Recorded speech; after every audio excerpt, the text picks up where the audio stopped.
Okay.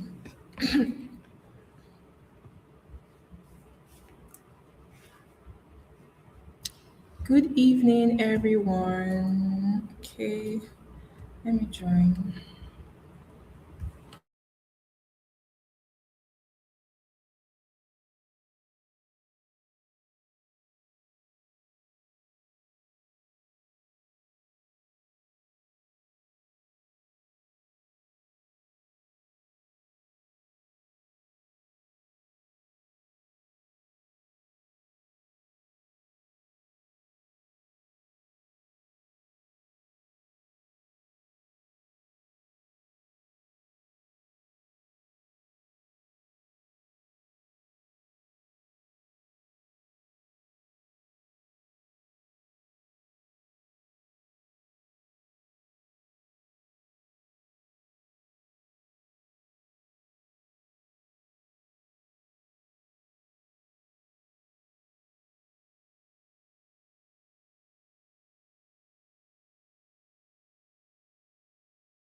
Sorry. Good evening, everyone. Good evening. How are we doing? I hope you can hear me now. Okay, we'll just spend like 5 minutes or 6 minutes to wait for more persons to join us. Please kindly help us share the link to your friends, family, relatives, and any and everybody that should be here. This is our last session, and we're about to close this in a very grand way. So please share the link while we're waiting for others to join. Thank you.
So we're still waiting, just in the next 4 minutes, we'll get started while we're waiting for others to join us.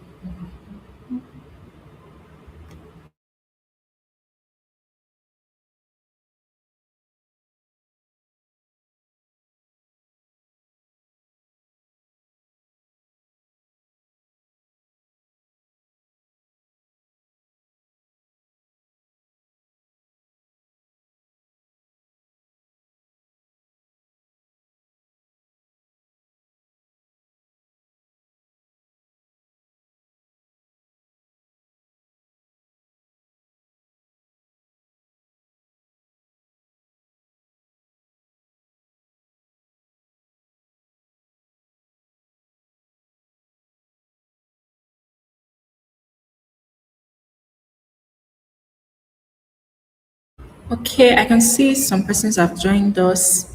If you are in the room with us, can you just say hi?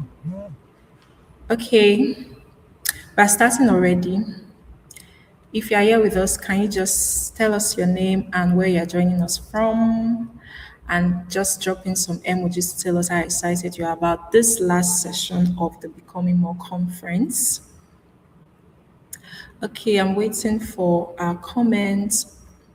Hi, I can see you, Olua Demilade. It's nice to have you here. Good evening. Okay, Miss Tulua came from Lagos. Let me not say that. I'm not asking, but welcome, ma. Oi Damola from Ogun State. It's nice to have you. Covenant, Covenant Akim Boy. Sorry for that. Covenant. Good evening to you too. Can we please share the links so that more people can join us even as we get started? So, good evening and welcome to the last session of the Becoming More conference. I trust that the previous sessions have been very impactful. So, before we get started, we're expecting our guests very soon. But before we receive our guests, we're going to have like a recap of, let's say, two last sessions that we have. So if you were in the last session or the last two sessions, can you just remind us of the topic we discussed about? If you were here, or if this is your first time, can you also say this is my first time? Or if this was not your first time and you were here last week or last week, can you just remind us of the conversation we had, just the topic before we go into the details? I'm waiting. Oidamola, Oluwademilade, Covenant. Before I, before we have our recap, can anybody remind us on what we discussed, the highlights, the topic, or just any word that you remember from the last sessions that we have? Please kindly subscribe to the channel and like this video and every other. There are lots of. Okay, let me even say this before we get started. This, as you can see, this YouTube channel is Soul Nation, and here you get a lot of videos that talks about communication, personal branding, personal development, growth, and every interesting thing that you need to be a better person, right? And even on the social media space. So even after this session that we're having, after this conference, please, I would really want you to come back here and just go through some of these videos. Trust me, you're going to find a lot of value for them. All right. So please, I was asking us the last session. So let me just do a recap while I'm waiting for you to drop, anything you remember from the last session. So I think our last session we had a guest, Clement Oyilola, that spoke about the growth or the resilience that growth demands. So, in other words, we spoke about resilience. So, because you cannot talk about growth or, yeah, resilience that growth demands. So, you cannot talk about growth or becoming a better version of yourself without being resilient. That's because there will be a lot of, should I say, discouragements, disadvantages, delays, and many things that will come in the way of what you want to be. Because if it was so easy to just be who God has called us to be, or if it was so easy for you to set a goal and eat it at once, I'm sure that we will not be here. The reason why we're here is because we all need help to grow. Do you see? And so even as we are getting the wisdom, even as we are putting our best foot forward, there will be certain seasons or certain things that will want to make us, be like, oh, I'm not doing it again, right? So last week was a very interesting time for me, and I'm sure it was for you. So I know that there are two things that Mr. Clement spoke about to start the conversation. He says that resilience means adapting at the top. That means when things are good, resilience has to do with adapting, and resilience means recovering from the bottom. So when it seems like, oh, this season is hard, things are hard, resilience is also learning to what recover and not allowing, the circumstances to just swallow us up, right? Now, there was something he said that I really love. He said resilience does not mean that we'll always have it figured out, right? Because there are certain persons or there are certain times if you are sincere with yourself, you would realize that when you see people who have gone ahead of you and who are doing well in the industry or in the field where you want to play as well, you always feel like, well, maybe not everybody does it here, but probably because of the things we have learned, I'm sure you no longer have that mindset that people always have it figured out. That's why they have it better than us. Right. So when we see people who have gone ahead of us, we have sometimes we have the tendency to say things like, oh, they had rich parents, oh, they had this opportunity. Yeah, of course, those things are there. And one thing that Mr. Clement said was that when we have that mindset, it excuses us from taking responsibility. I don't know if you remember that. If you remember that, can you just drop something in the comments? When you have that mindset that it's because of disadvantage, that's why this person is here, and me am disadvantaged, it kind of cripples you from taking initiative in your own life. So resilience does not mean that you will have it figured out, right? There will be challenges, but you will find a way around those challenges. And I think that that's very encouraging so that when we are at certain seasons of our life, we are not downcasted and all of that, right? So now there are certain things he said we should know. So I'm just going to list them out right about now. But just before I list them out, do we remember there were six things he mentioned about resilience? Six things. If you remember, even if you are with your notes, I'm sure that while you are going through this conference, you should be writing, right?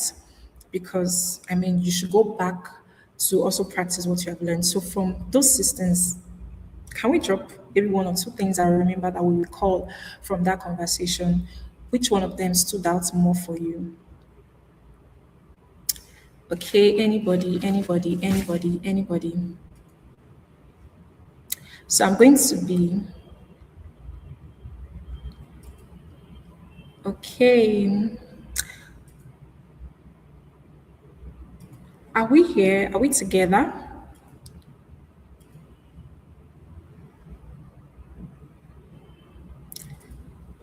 Okay.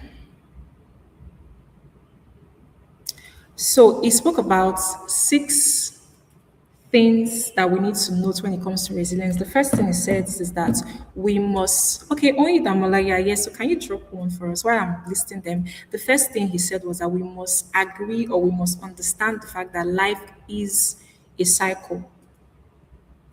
Life is a cycle. So what that means is that there will be good days and there will be bad days. Of course, in quotes, there will be seasons where it seems like, oh, everything is working, everything is seamless. But there will be other seasons where it seems like you have tried everything, but it's not working. So when you're at so let's start from the good parts. You are enjoying a particular season, you are sending out those contracts and those proposals, and you are getting the contracts. You are, doing your business, you are getting great sales, everything is just working fine, and you're so excited. That is good. But then what about the season where it seems like you're doing everything right, but the sales are not coming as much? You have sent out proposals, you have sent out CVs, nothing is working.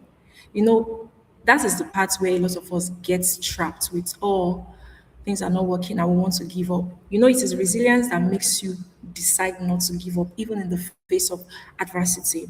So understanding that, okay, even if it seems like this thing is not producing results yet, but it's just a season. And if I'm able to, get the right wisdom, to navigate the season, this is not the end of my life. So that is what it simply means when he said, oh, we must agree. So having the understanding that life is a cycle will help you to harness the good times and will help you to recover from the bad times so that you are not stranded or overly excited and carried away when things are working. Do you see that? So that's one thing he said we should note. So I don't know if you remember this, or if you do, you can drop it in the comment section. The second thing he said is that we must, or you must, embrace your evolution.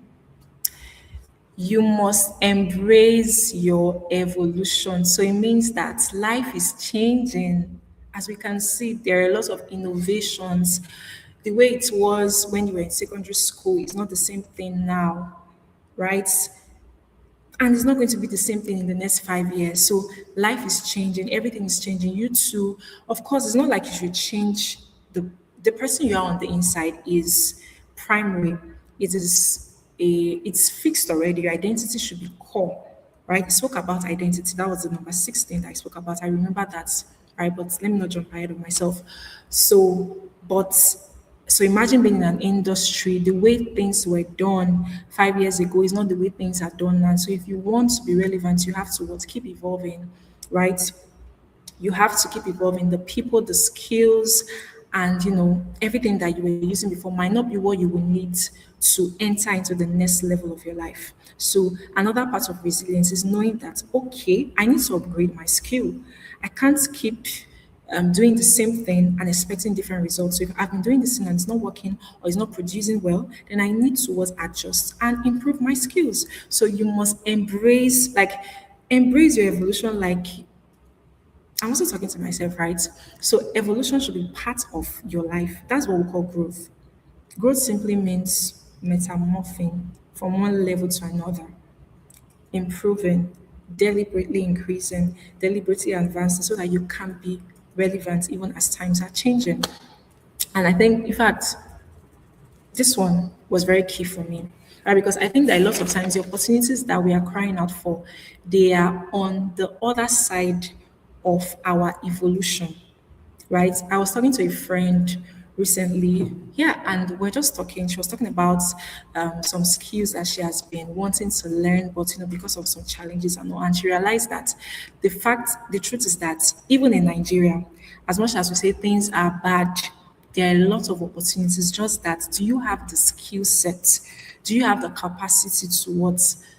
Harness those opportunities, because most times they are opportunities, but the people. So you have to become. I think there's something that Coach DDK will always say: God gives you a vision, right? Whatever vision He gives you. But when He gave you the vision, He gave you the vision based on He believes in you. But you have to become or grow into the man or the woman that can accomplish that vision. And that's where evolution comes to play. Do you see? So very important. I think that if there is one thing you should take away from this conference, is this: embrace your evolution. I hope I'm not alone. If you are with me, can you say I am with you? Or can you type evolution? If we are still together,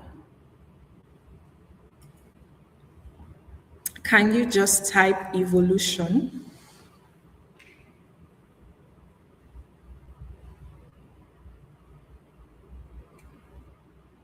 Okay, okay. Good. Thank you, Idamola, for following. So we're still together. So the next thing he said was to pay attention to the difficult times. I remember saying that a lot of times we emphasize on the great days, but the biggest lessons, if we really pay attention, I usually learned when things are difficult. So, sometimes you get to find that the people that really love you, I'm giving an example, right? When it seems like you don't have money. Have you noticed that, like, if you have experienced that, let's say you were doing very well at a particular season, money was coming, da da da da, and people, of course, people like it when things are going well. But the moment, let's say, oh, you lost that job or something, all of a sudden the people that were loyal before are no longer loyal to you.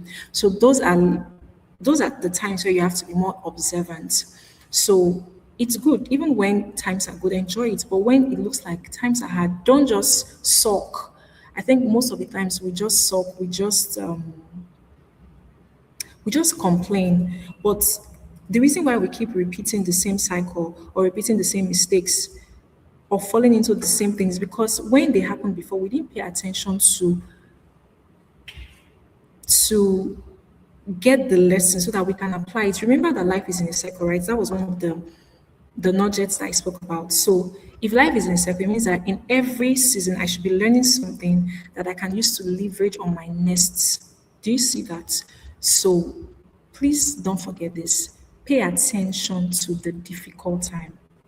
Pay attention, right? And then number four thing he said was consistency over motivation. This one was a straight bullet for me. Yeah, I remember when somebody was asking about the challenge thing, if you notice when we entered this year, everybody was doing challenge, 90-day challenge. Even me, I did a 21-day challenge with my coach. Yeah, and I'm like, when you are doing a challenge, it's just this because it's a challenge. But I'm like, after the challenge, what next? You see, consistency over motivation. And I remember one thing he said is that you know that you have entered consistency when you enjoy doing the boring things over and over again. Yes, this thing is boring, but you know that if you don't do it, you're not going to get the results that you want. Right? Motivation is when you decide and say, oh, this is new year, I'm going to reread 5 books, and you're excited, you carry the book, is exciting. You know how it feels like to start a book. But it is consistency that helps you to start and finish the book. I remember somebody was asking about, I don't know how the person asked the question, but it was more like something like, how do you gauge consistency? And one of the things he said is that consistency is dependent on the goal at hand. So, for example, there are some goals that are short term, there are some goals that are long term. So, let's say,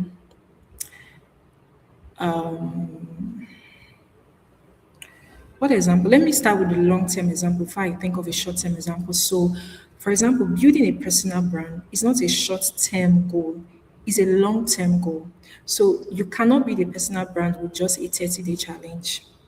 After 30 days, what next? The algorithm will even forget you if you don't keep posting and sharing your content and talking about what you represent and the business that you're building. Do you see? So, and he also said something. Your consistency is tied to the pace that you have set for yourself. So, for example, if you decide that you want to do this thing every day, so you want to read 10 pages of a book every day, then consistency means actually sitting down to read 10 pages every day, right? You can decide that a particular thing. So, for example, I want to do Bible study once in a week. Probably because of your schedule, you do a 9 to 5 job, and it's not realistic for you to say you want to do a Bible study every day. So, these are the things that maybe some people might feel they are not consistent. Consistency is not necessarily in the volume, it's in the continuation, or it's in the consistency. Let me use that word. So consistency is not about, so for example, let me use prayer, praying for 6 hours or 12 hours, and then the next time you pray again is in 2 months' time. No, consistency is doing 30 minutes every day or doing 6 hours every week. So when we talk about consistency, I think that sometimes people mistake it. You want to compare your own goal and your own timeline with somebody. So you see somebody doing something every day. You must not ask yourself, what area or what activities am I supposed to be doing on a daily basis? And what activities should I be? So, for example, it can be your Instagram. Some persons post every day. That's fine. Maybe they can keep up with it. But if you can't, you can decide to say, I want to post 3 times weekly, and you keep at it. That is consistency for you and for that project or for that thing that you're doing. Do you see that? So these are some of the things he said. I'm just recapping, right? I hope you got that. So consistency. So even after this conference, yes, you have attended the Becoming More conference, you have listened, you're going to watch the replay. Consistency is now applying these things. It's not just getting the knowledge and keeping it and say, well, I attended that conference. That's good, but that's not enough. So you continue, you keep at it, you go back. That's why it's good to take notes. Okay, what little thing can I now apply in my personal brand? Or can I apply in my business? Do you see that? So very important. Very important. So consistency over motivation. This is something that we all need.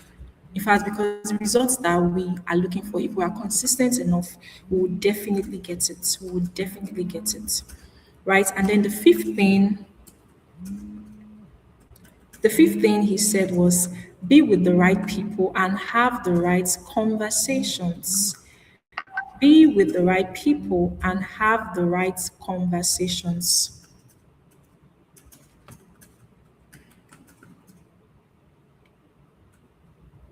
right? And finally, says, stay anchored to your identity in God. Do not let anything define you. That's the end of the recap. Please, can I see some clapping emojis for reminding you of what you learned last week? So, we are about to receive our guests, right? And today we are talking about the effect of spirituality on growth, the effect of spirituality on personal development. And today we are having a pastor. Yeah, please keep clapping. I'm going to introduce him very soon.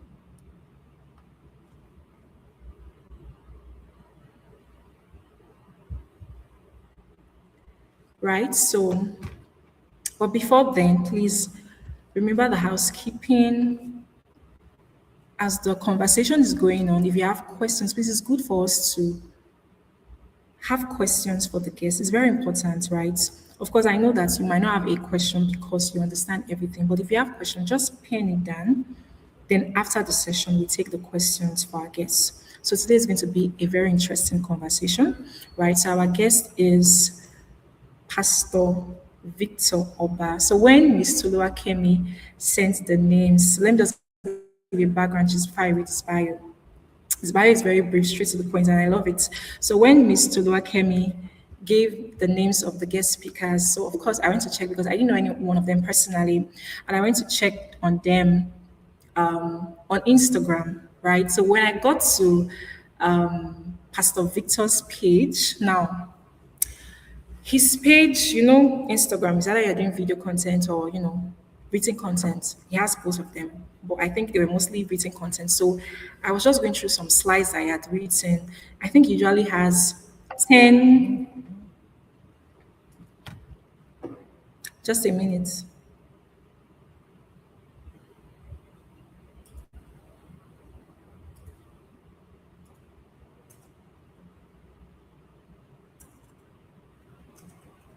So, like I was saying, he usually has, if you go to his page now, his name is Victor Oba on Instagram, right? So I'm just giving you a back so that you have expectations, even as it's coming. So I went to his Instagram and I was reading some of his posts. There was no much aesthetics and all of those many things now that you can see on. So, some people's page, when you go there, you see you see designs and all those things, those canvas stuff and all the rest. So his post was just straight to the point. It was just written content and everything. And I think I read a number of posts that day. And I was just stuck. I was just stuck there. In fact, one of the things I felt strongly, I felt the anointing. Like I felt the anointing. I felt the presence of God even through his Insta. And I'm not capping. I'm not even saying it because we're expecting. That was my experience. I felt that like it didn't feel like every other person's Instagram, where of course you learn a lot, you get challenged, but it just felt like these conversations not they came from, I don't want to use the word a realm or so, but that was how I felt. I felt the presence, even with his written posts. And so we're going to be having him live with us this evening. So I will read his bio shortly while he comes up, right? So, like I said, his bio is straight to the point. Just a moment. Okay, so his name, like I said, is Victor Jeremiah Oba. He's a creative force, an author, and lead pastor at City of Nations. He's a transformational leader and author of the book titled Consistency. He's a music minister, a global sought after speaker dedicated to shaping culture and equipping the next generation for influence.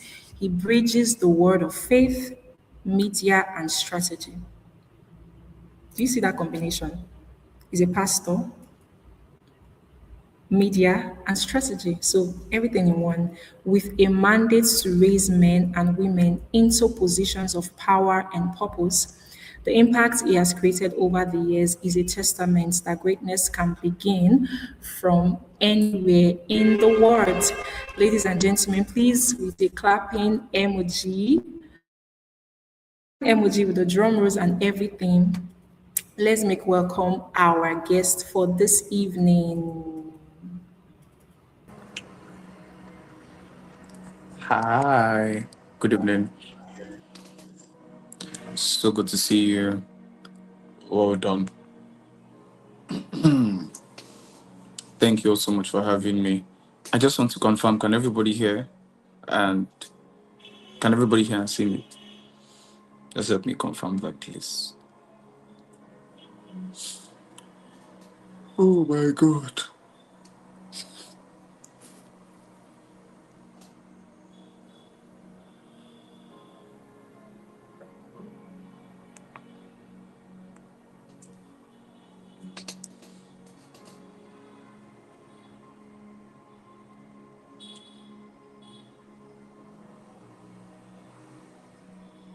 All right. Thank you so much.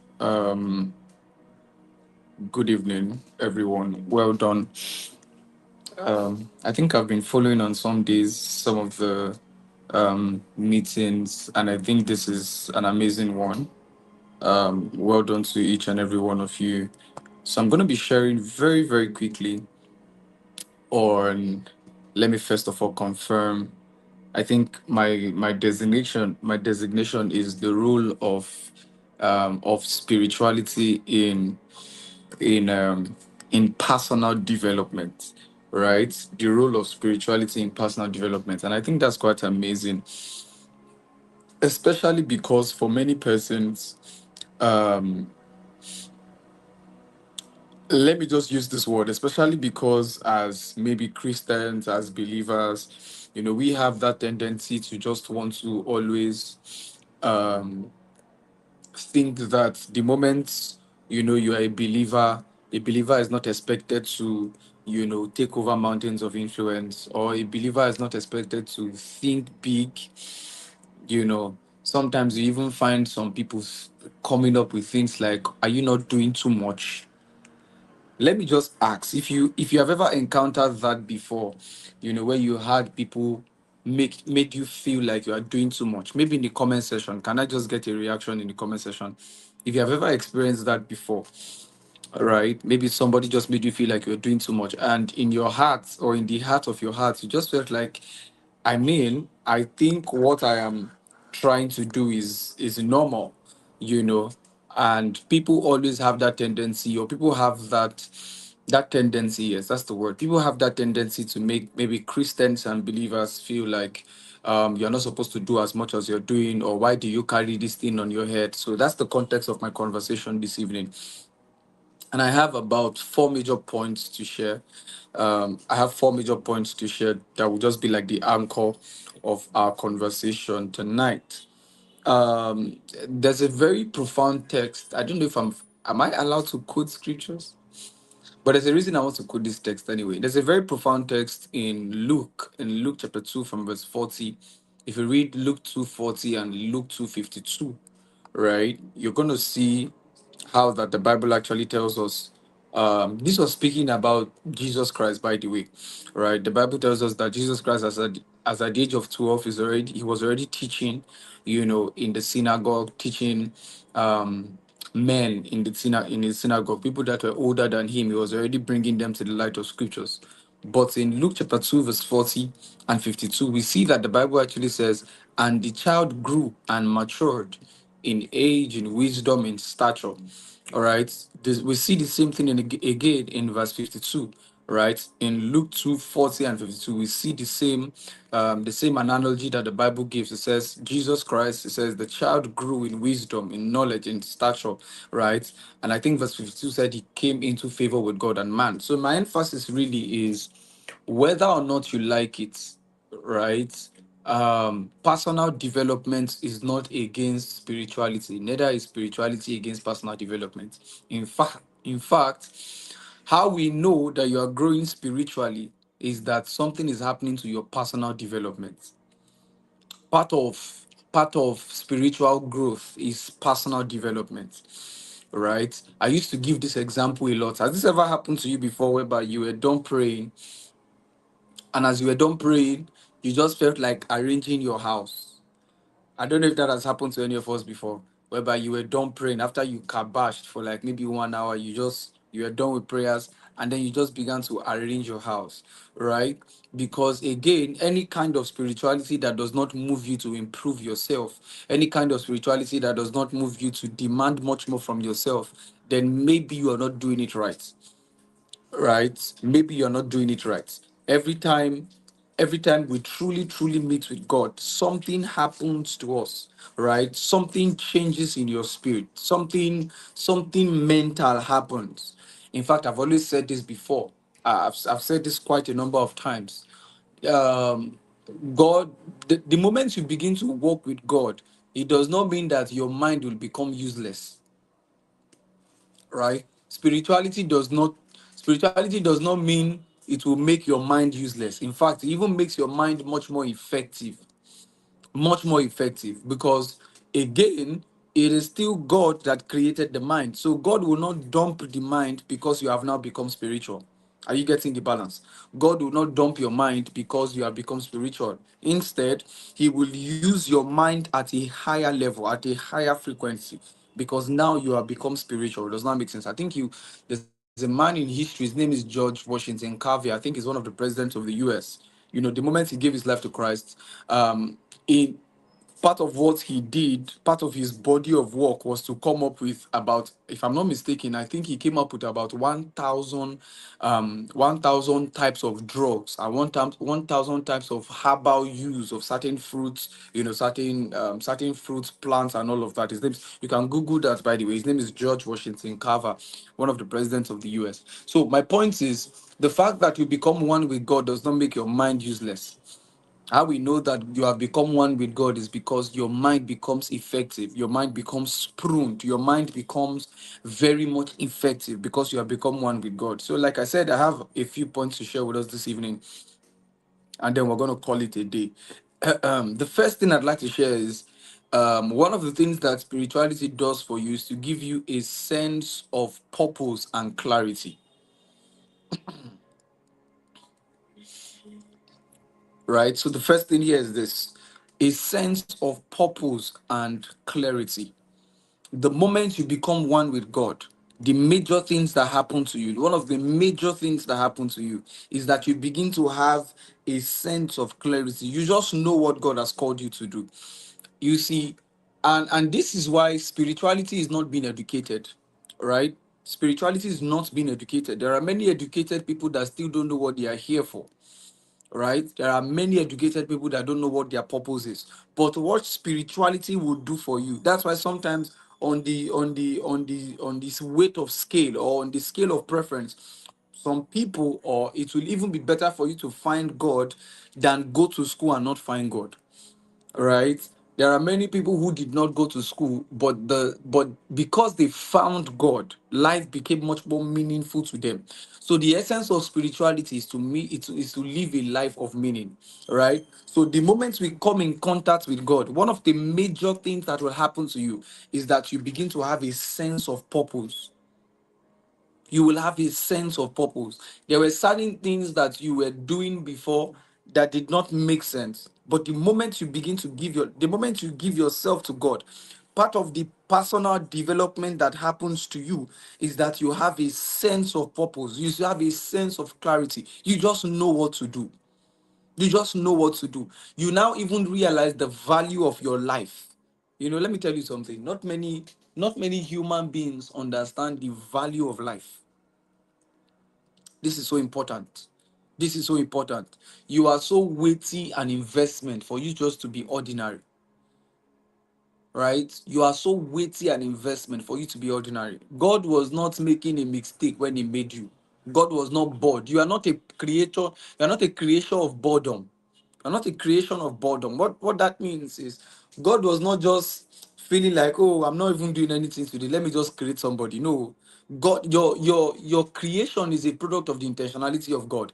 And if it is true that God is intentional with the fact that He have made you, then it means that you are coming here to fulfill a specific assignment. You are coming here to do something very, very specific. Very, very specific. Your work is so specific, so unique to you, that if you don't get your work done, it might take God another circle of years to create somebody as you. Are you getting what I'm saying? So part of the signs that you have become one with God is not just that you will pray in tongues, it's not just that you will go to church, it's also that you will have a sense of purpose and clarity. You will have a sense of purpose and clarity. A very heightened sense of purpose and clarity, because God is not a confusionist. He does not make people to confuse them. So part of what happens to you, your spiritual life, is, you see, God will not just make your spiritual life great, and then your mind is faulty. That's not how God moves. So He makes sure that your life will begin to be a life of purpose. You will now begin to live intentionally. Every move will become intentional. You know, there's a word that God gave me, I think it was in 2022. And I think somebody can help me write it in the comment section. Every move of a king, every move of a king is intentional, is predetermined, and it is futuristic. Right? God gave me that word in 2021, if I'm not mistaken. Every move of a king is what? Is intentional, is predetermined, and it is futuristic. If you remember the conversation that God was having with Jeremiah, I'm going to go to my next point. The conversation that God was having with Jeremiah, God told Jeremiah, He said, you know, Jeremiah was complaining that he was a child, and God told him, He said, even before you were in your mother's womb, I have chosen you. Oh my God, you have no idea how profound that is. That God was telling a child that even before you entered into your mother's womb, before your mom thought of getting pregnant, you were already registered in my brain. You were registered in my mind. So think about it. If your God can be so detailed and specific, why should you come here and be confused? I'm asking you that question again. If your God can be so detailed and specific, why should you come to this earth and be confused? So the only way you can be confused is if you don't know the person that made you. If you don't have a relationship with the person that made you, then your creation will seem as though you have no value, you have no essence, you have no specific assignment. You see that? Every move of a king is intentional. I'll tell you how powerful this is. Do you know that even down to where God gave, even down to the nation, the country where you are giving birth to, it was intentional by God? I'm sorry. I know that Nigeria is not the way you want it. Hmm? I know that if you had your way, some of you will be born in the UK. Some of you don't like the fact that you're born in Nigeria. Well, I'm sorry to announce. I'm sorry to announce to you, right? It's still part of the plan of God that you were born in Nigeria. I'm sorry. And whether or not you like it, it's also intentional. I'm sorry, but there's a reason. Are you getting what I'm saying? I'm just helping you to understand that the creator does not make mistakes. Oh my God, please. For some of us that can spread this on WhatsApp, just say this everywhere. The creator does not make mistakes. My life is not a mistake. The creator does not make mistakes. God does not make mistakes. He doesn't. He is too specific, he's too intentional to make mistakes with your life. And another thing I want to tell you before I go to the next point, is that listen, your life is not the first one that God started with. You are not the first person God created, so God cannot fail with you. God have succeeded with other people, so He can't fail with you. You see that? God has succeeded with other people. He cannot fail with you. Jesus Christ did not fail, right? Many of the fathers of the new of the of the early church, they did not fail. So God cannot fail with you. So the creator does not make mistakes. If He has planted you in this country, there's a purpose to it. We can actually argue this. I can tell you, for example, that some of the relationships that you have kept over the years are the people that have kept you sane. If you were not born in Nigeria, maybe you would have not met some of the persons that you have in your life right now. Some of the relationships in your life, Some of the friendships in your lives are the reason why you are where you are. So again, God does not make mistakes. Are you seeing that? So one of the major things that spirituality will give to you is a sense of purpose and clarity. I want you to write these two things down. How do you know that you are living a sense that you are, how do you know that you have a sense of purpose and you have a life of clarity? Number one, you will not be under pressure.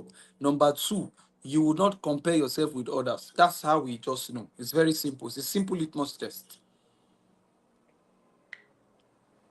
The Bible tells us, it says, those that compare themselves with each other, it says they are not wise. So there are two major litmus tests to know if you are living a sense of purpose. Number one, you will not be under pressure. Oh my God. Some people have bought the things they did not need because their friends bought it first. Some people are in competition with people that don't even know that they are in competition with them.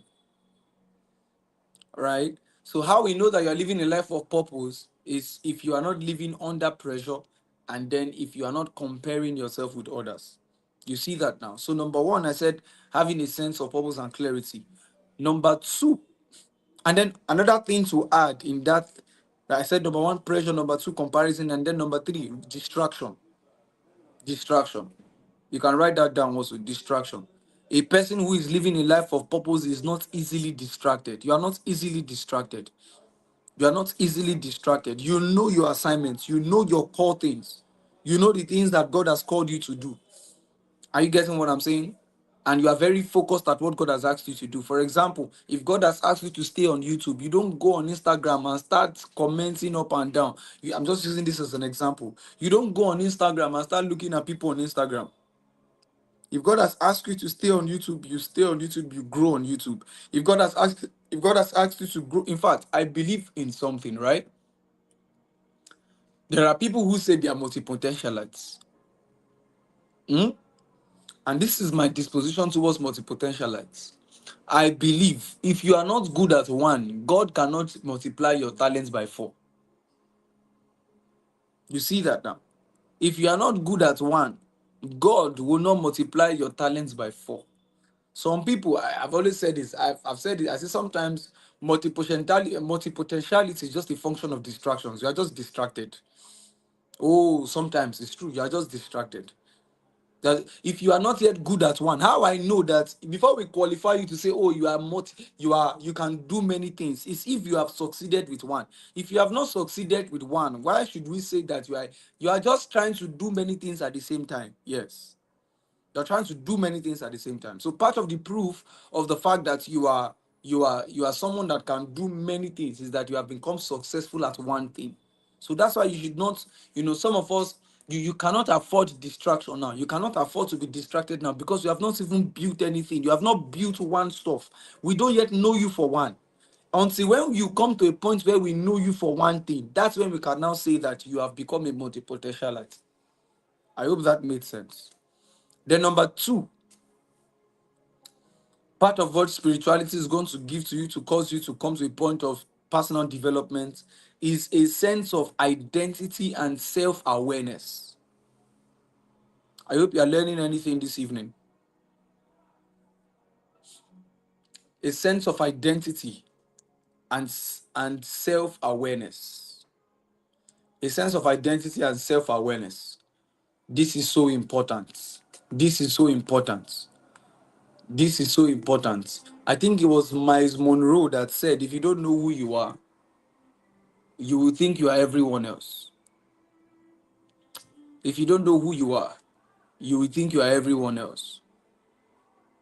So one of the things that your walk with God is going to do to you, and how we know that you are becoming, that you are developing personally in your walk in life and destiny, is that you will have a sense of identity. You will become self-aware. For example, part of the function of self-awareness is to know I cannot be friends with this person, no matter how popular they are, because we are not going on the same journey. We are not going to the same destination. I want you to write this down. It is your journey that chooses your associations. Or you can write it this way. It is your destination that chooses your association. It is your destination that chooses your association. You don't make friends just because somebody is tall, somebody is light in complexion, or some people even make friends because the person knows somebody that they want to become friends with. So now you are not even making friends for that person, you are making friends because they know the person you want to become friends with. That's rubbish. It is your destination in life that chooses your association. Yes.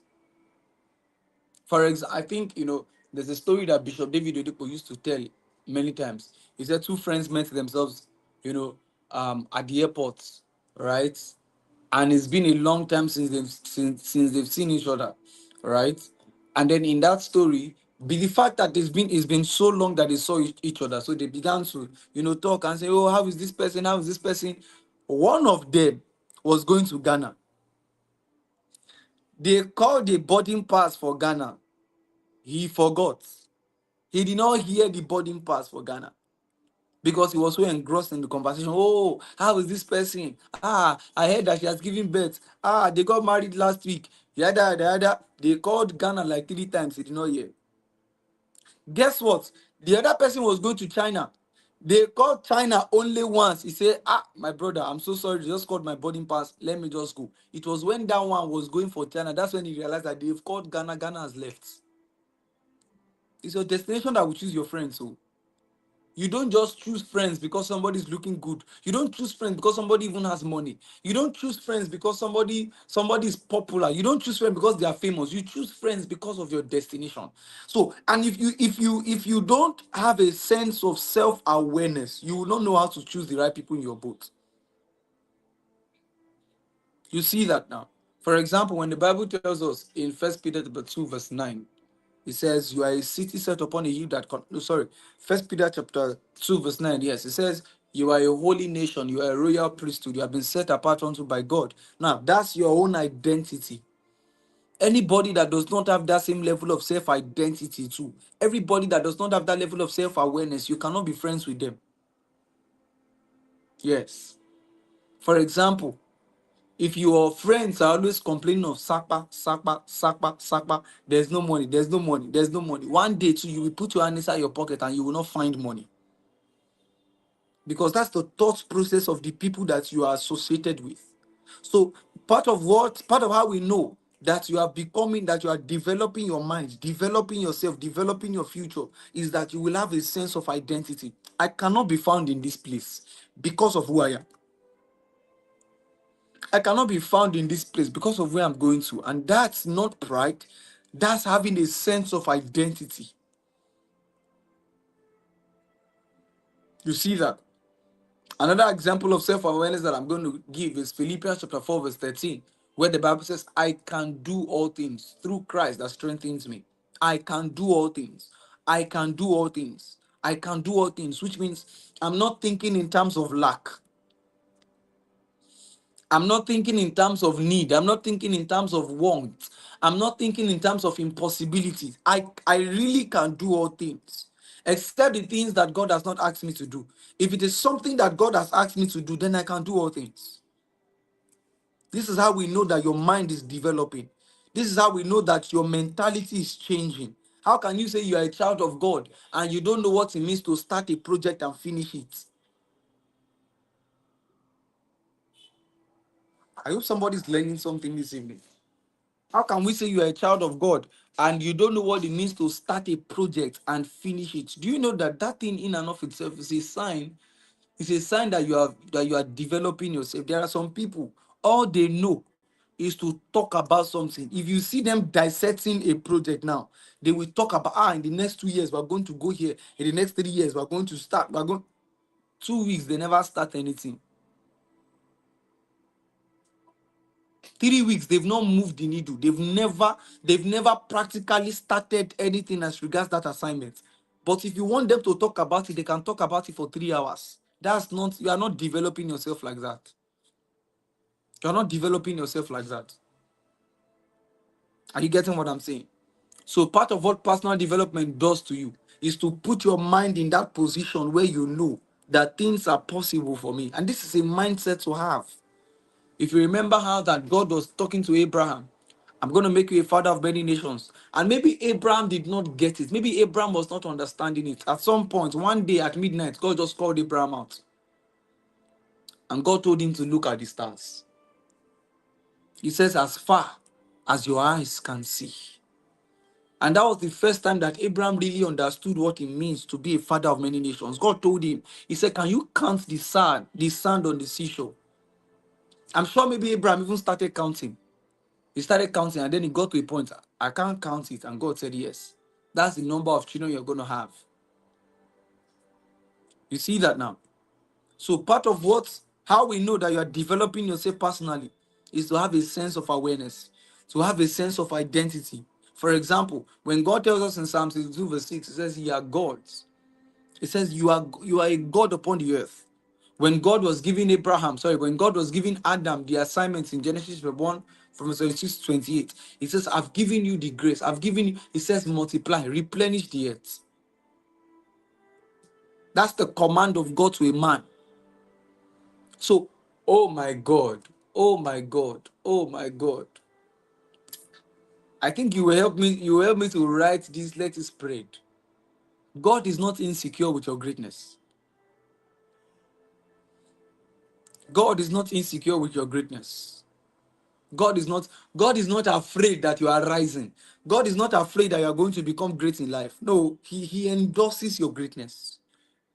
God endorses your greatness. He is not insecure about your rising. He endorses it. He says, have dominion. He says, take over the earth. He says, replenish the earth. He's not insecure. Are you hearing what I'm saying? So this is the kind of God that you serve. He's painting pictures in your mind. It takes us to point number 3. Number 1, I said the sense of purpose. Number 2, identity and self-awareness. Then number 3, emotional resilience. Emotional resilience. Emotional resilience. Thank you, Lord. Emotional resilience. I wish I had the time. I would have broken down 1 Corinthians 13 from verse 11 to 12. This is where the Bible tells us about, the fruits of the Spirit. It says love, talks about joy, talks about long suffering, talks about patience, talks about endurance. Listen, you cannot really say you are developing yourself personally, or you cannot really say you are a spiritual person if we cannot find the fruit of the Spirit in your life. You see that?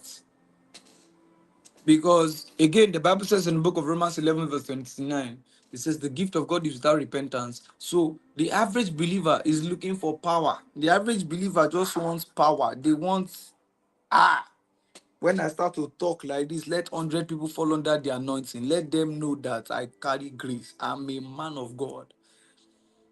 And you can pursue power and not have the fruit of the Spirit. When I was preparing for this when I was preparing for this meeting, it just dawned on me that, for example, if the average believer is going to take over the corporate space, he is going to take over the corporate space with the fruit of the Spirit, not necessarily the power of the Spirit, or not necessarily the gift. Of course, the gift of the Spirit is quite important because you will need word of knowledge, you will need word of wisdom, you will need word of prophecy. You'll be able to do all of those things. But in terms of having a fruitful work experience in the corporate environment, you will need the fruit of the Spirit. Because there are people that will not meet with you on the basis of power. Yes. There are people that will not meet with you on the basis of power. They will meet with you on the basis of the fruit of the Spirit. Are you somebody that is, for example, if you are not patient in the work environment, they will sack you one day. One day they will sack you. Are you hearing what I'm saying? So part of the signs of growth is that you will come to a point where the fruit of the Spirit will be very evident in your life. Love, joy. If you remember, there's a I think it was Nehemiah. Yes, because Nehemiah was the one that was a cupbearer before the king. Nehemiah was so joyful in his service to the king that there was a day that he came in before the king sad. And the king asked him that what's the problem? Why is your countenance like this? Now you have to understand that in those days, you don't appear the king sad. You don't appear before the king sad. If you appear before the king with a long face, he will kill you. He will ask the guard to cut off your head. But Nehemiah was a man that was so full of joy to the point that the day that he was sad, even the king noticed it. So you are only, some people hate Mondays. I understand that Mondays can be very stressful, but every time you are appearing before your CEO always sad, they can't give you important things to do in that company. If you don't have joy, if you don't have patience, you cannot be fruitful in a corporate environment. So these are signs that we also use to know that you are growing spiritually. It's not just word of knowledge, it's not just word of wisdom. Because if you are a bad person and you are the only person that can heal the sick, some people will say they prefer to be sick than for you to heal them. Are you getting what I'm saying? So that's the balance that God is expecting,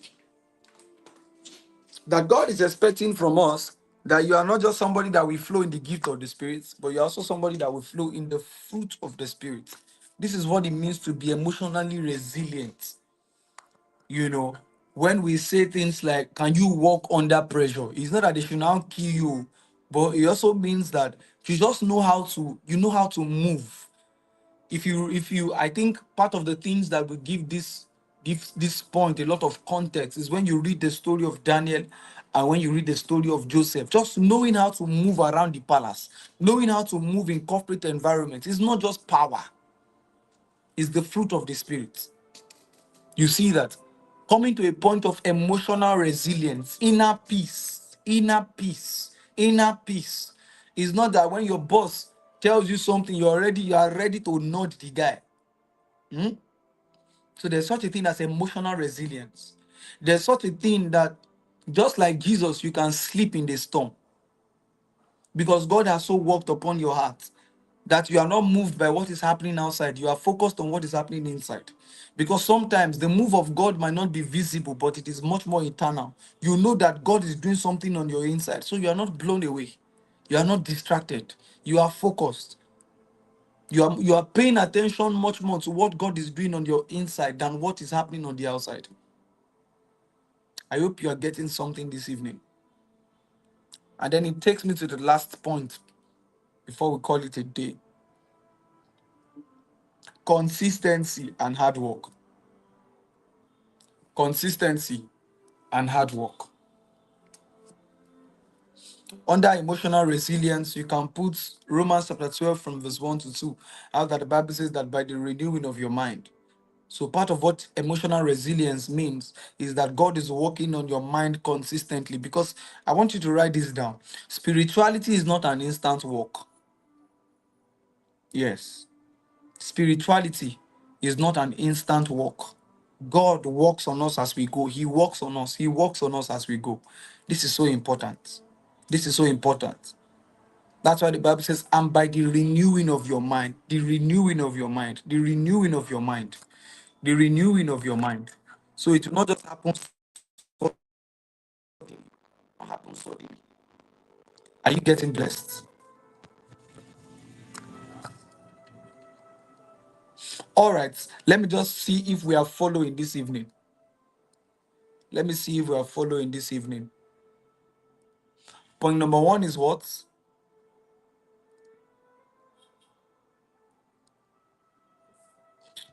I said point number one is I said point number one is having a sense of purpose and clarity, right? I said point number two is is identity and self-awareness. Point number three is emotional resilience, and then the last one, point number four, is what I'd like to call consistency and hard work. Now, this one is very, very important.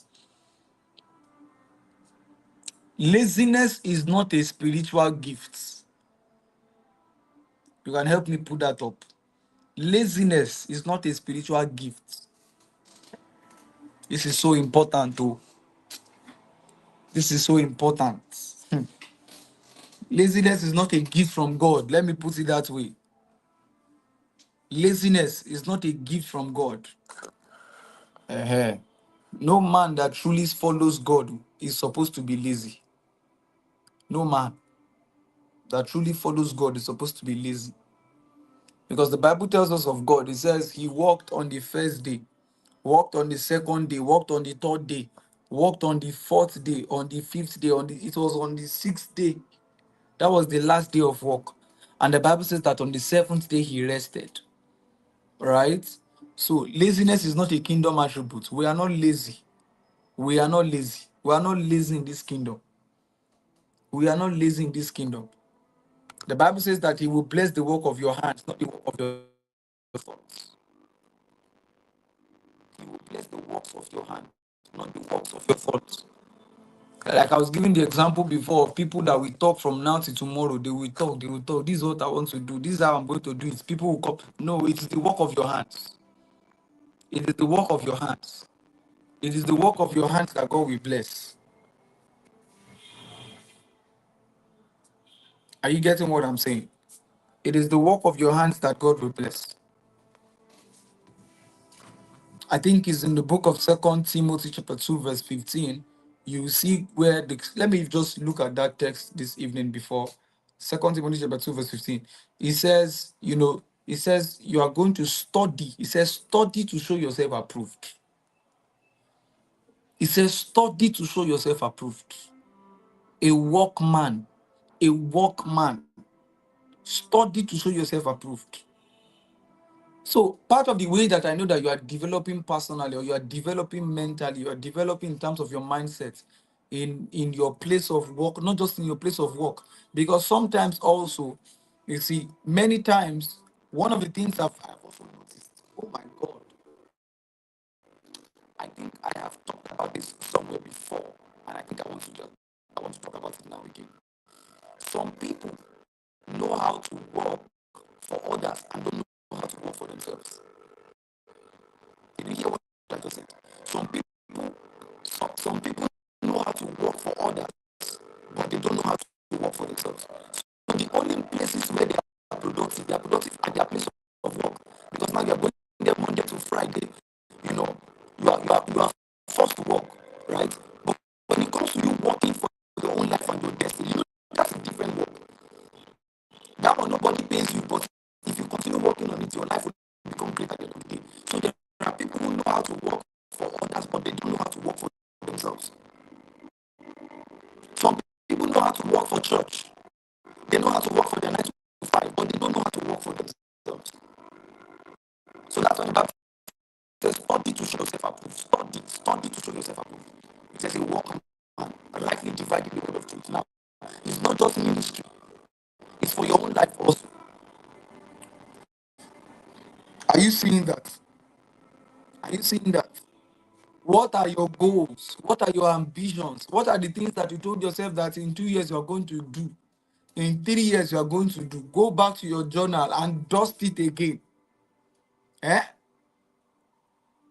One of the things that God told me, I'm even looking at it right here. One of the things that God told me, He said, every time you sense a move of the Spirit in your life, increase your work rate. Increase your work rate. Some of us, the problem is that we are doing too many things at the same time. Again, I talked about multipotentiality, I beg your pardon. Right? You are doing too many things at the same time. You are the one on YouTube, you are the one on To Go, you are the one on Instagram, you are the one on Snapchat, you are the one everywhere. Now you just one day. Now why you never make up? Eh? Choose a struggle, choose one struggle. Some of us, the reason why you are not yet seeing results is that you are trying to build yourself on every platform. I'm just using platforms as an example. Find a place and build your traction there. Build your traction there.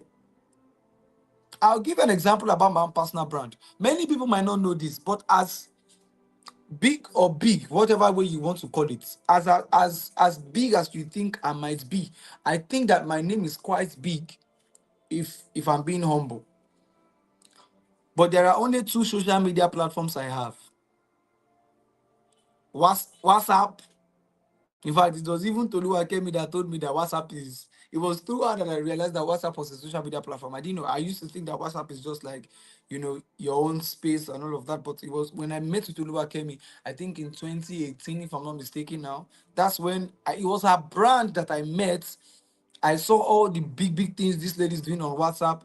Have people from Ghana, all of that. I'm like, my God, this is so big. It was because of her that I realized that WhatsApp is a social media platform. I have only two social media platforms: WhatsApp and Instagram. That's all. And when you hear the name Victor, but you will literally think I'm everywhere. I'm not everywhere. I'm not everywhere. From those two platforms, I've been invited in places that many people that are even everywhere are not invited. Are you hearing what I'm saying? So part of the balance you must have is to come to that point where you focus. Let your focus be your focus. You are not trying to be everywhere. You know where you are going to. You know the places, the tools, the things you will need, the people you will need, the skills you need, and you give it your best. You give it your best. Choose one struggle. Somebody said it. Oh, I'm sure you can hear me clearly now. Are you getting what I'm saying? So choose a place, choose a skill, and give it your best. I will prefer that you give 100% to at least two things than for you to give 10% to 10 things. Did you hear what I just said?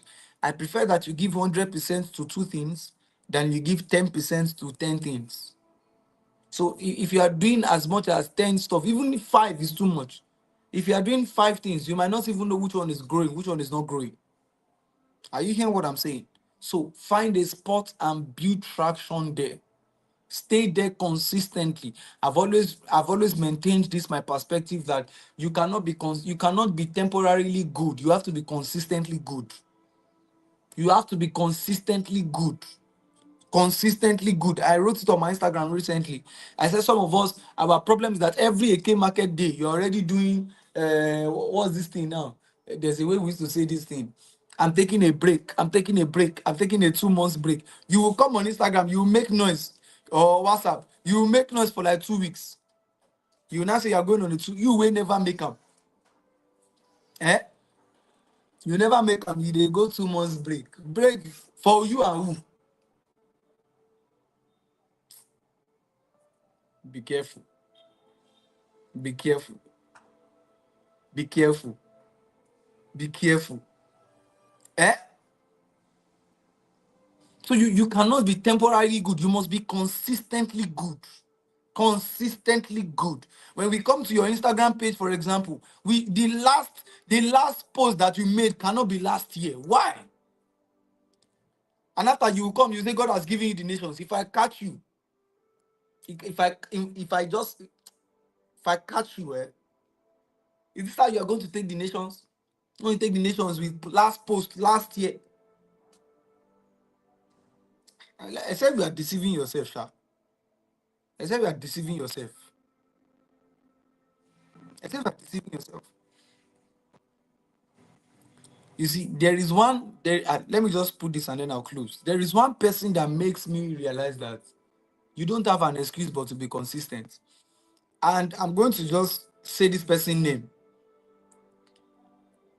Do you know that one of the most active internet users in Nigeria is Don Jazzy?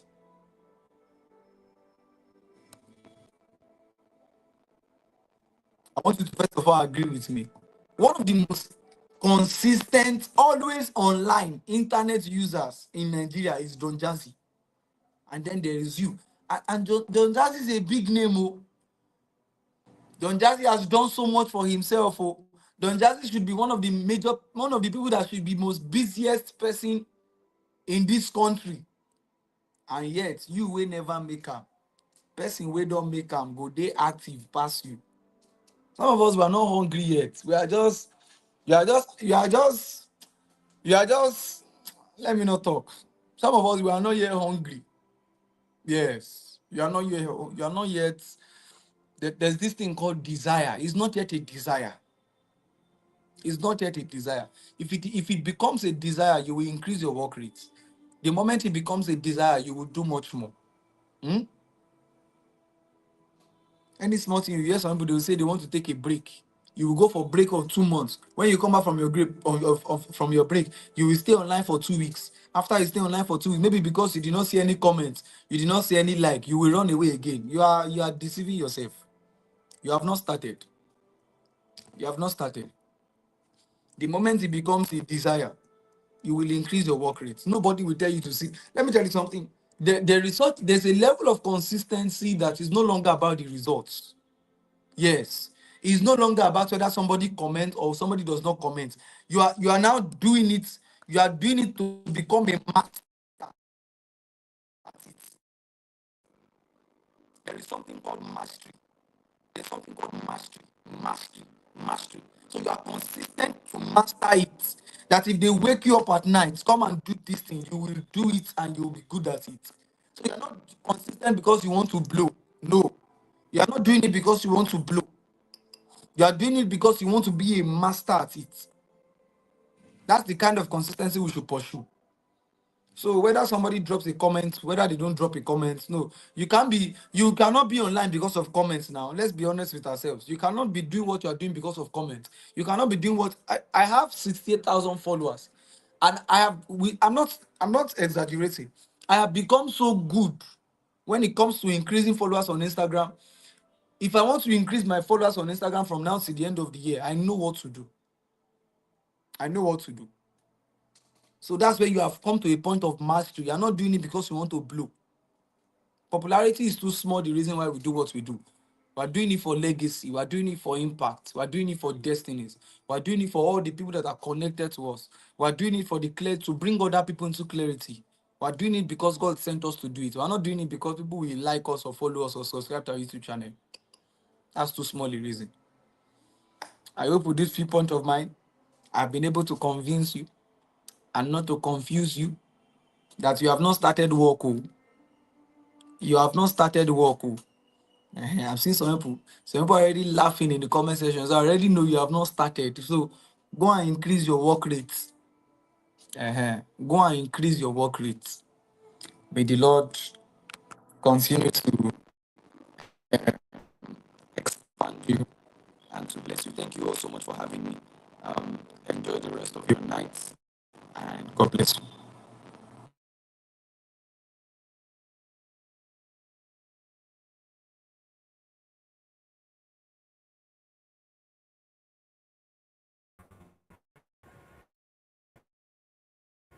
Oh my God. Oh my God. Oh, I don't know where to. I don't like. Oh my God. You know when they say everything was a hit back to back. That was what this session was. That was what this session was. Every everything, like every point was a hit. Every point was a hit back to back. Like it Juliet said, a lot of bullets. Yes.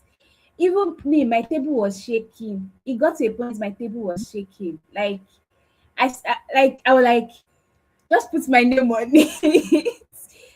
Wow. Like I don't know where to start from. I don't know which point to I don't know which point. I don't even know I don't know the points to highlight because everything was a hit back to back. Like oof.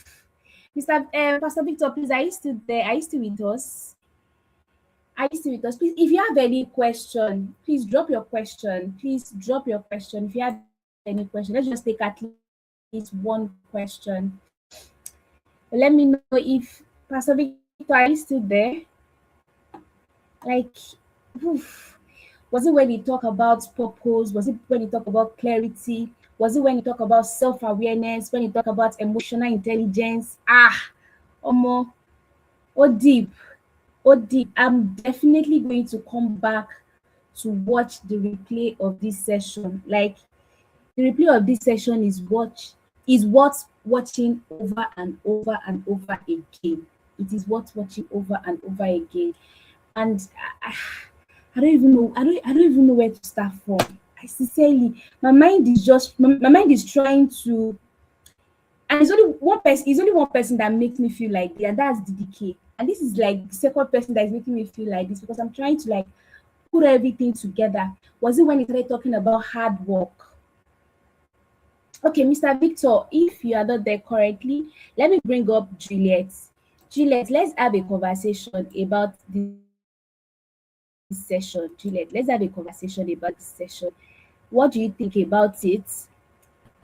Unmute your Oh, mic. Okay, Juliet. all What do you think about this session? Like, Juliet, talk to us. What do you think about this session? You're muted, Juliet. Okay. can you hear me now? You are audible now. Please let's talk a little bit about Okay, this yeah. session. So How was I was saying that I think it's a very great way to wrap up this conference. Like, it's more like this should be the beginning and the end of the conference, right? For example, talking about a sense of purpose and all those things. But the part where he spoke about choosing your struggle, I think that that's a major hit, right?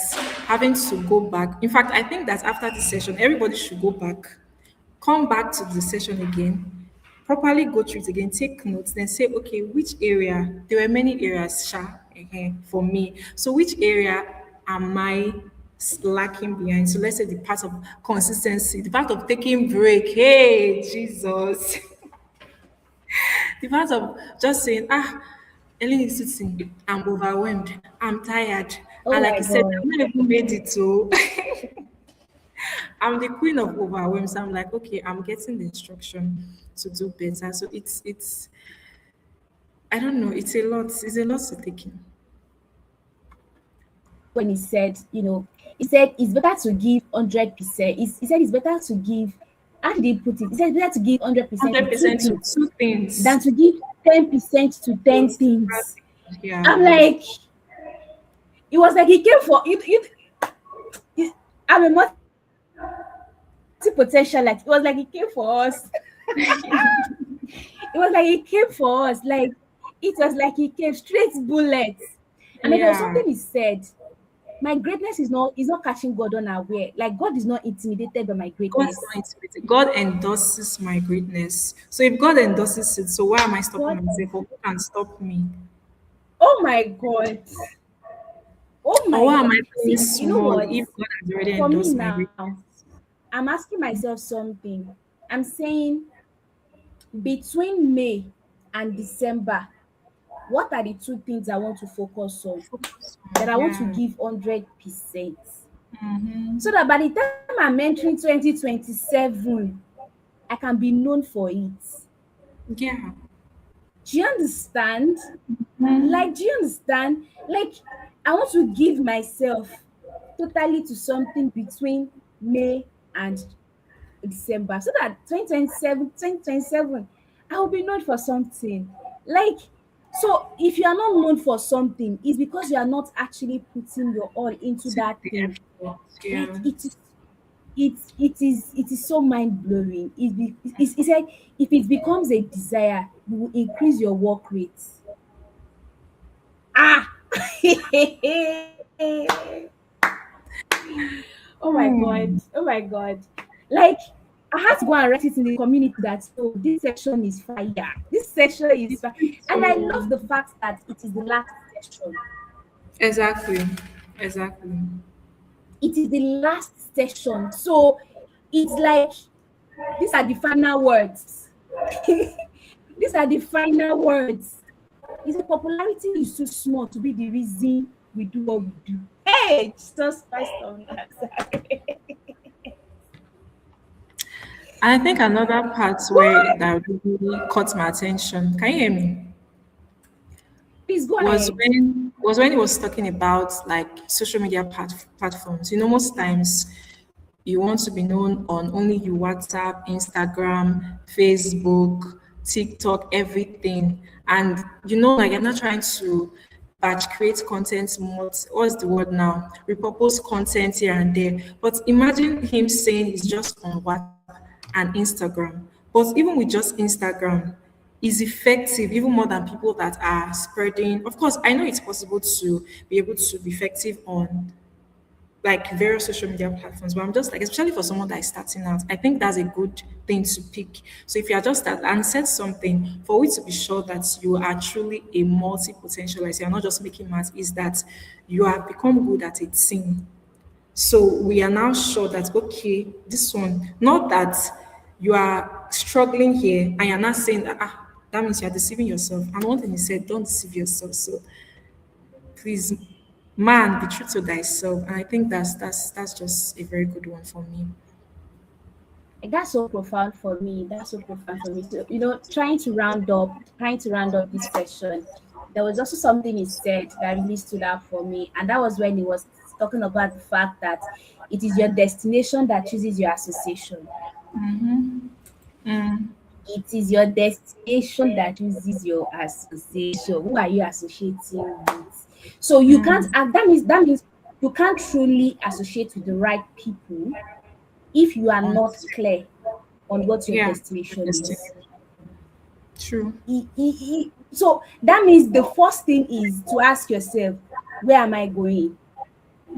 If you are clear on where you are going, then you get to know this is the person I need to this is the person I need to collaborate with, this is the person I need to partner with, this is the person I need to speak with, this is the person I need to like, so good. So good. And then there was when he said there was, oh my god, every point was a hit back to back. And when he was talking about the fact that there are three ways to know if you are living a life of purpose, he said number one, no No pressure. pressure. Number two, no comparison. Number three, no distractions. Hey, hey. And he said this is like a litmus test. Like is like a way to always, when you get to any state in your life, you can always do that test and say, am I Yeah. feeling pressure? Am I comparing myself to Why? somebody? Am I getting distracted? Oh, I'm already deviating from purpose. I'm already deviating from purpose. You can literally always do that test on the Check. spot, and like it's like a check and balance. God bless you. It's like check and balances. Like then he said, the creator does not make mistakes. Somebody owed me. Somebody owed me. My God. Like every session, every word, they were like carefully picked, and they were like, it was like I said, it's back to back. Yeah. And he didn't even use up to an hour. See the way he blessed us. It was just straight to the point. And I loved it. Something that you can easily assimilate and practicalize. So good. True, So true, good. true, true, true. So good. Guys, I'm super excited about this. This is the last part of the series. This is the last session of the series, of the Becoming More Conference series. I'm super excited about this. Please, we have to do a Becoming More Conference series in the year 2027. That will be our second time. I believe by then we would have grown bigger. Like you said, right? Commit yourself to something, and I think for us as an organization, we really should take that. We really should take note of that, and see how we can also do better with it. Right? Thank you so much, everybody, for if you are still with us, let me know in the comments. If you are still with us, let me know in the comments. Just say hi. I'm still here. I want to know if you are still with us in the comments. Thank you so much. Some of you joined back to back. Like I know that I know of Oyindamola Babalola. I know you joined back to back. I'm not sure if you joined for everything, but I know I see your name every time. And Covenant, I know that you also are somebody that has been consistent. Thank you so much, guys. God bless you. God bless you. Covenant is still here. Covenant, thank you so much, guys. God bless you. We are grateful. We are grateful. I want you to do me a favor, right? I want you to write how this conference was for you.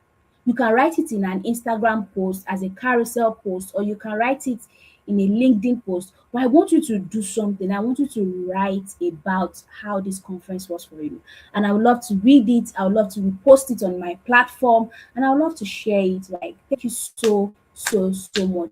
I know that the Becoming More conference is ending. I know that for sure. I know it is ending, and some of you might be like, what next? What next? What next? What next? Well, by the grace of God, we'll be sharing with you guys what next. We'll be sharing what next with you guys in the community. So stay tuned, stay focused on it. And let me also say that by the grace of God, next month is my birthday. All right, guys, no problem. Thank you so much for tuning in this evening. God bless you. And with that, we have come to the end of Becoming More Conference Series 2026. See you in 2027. Bye bye.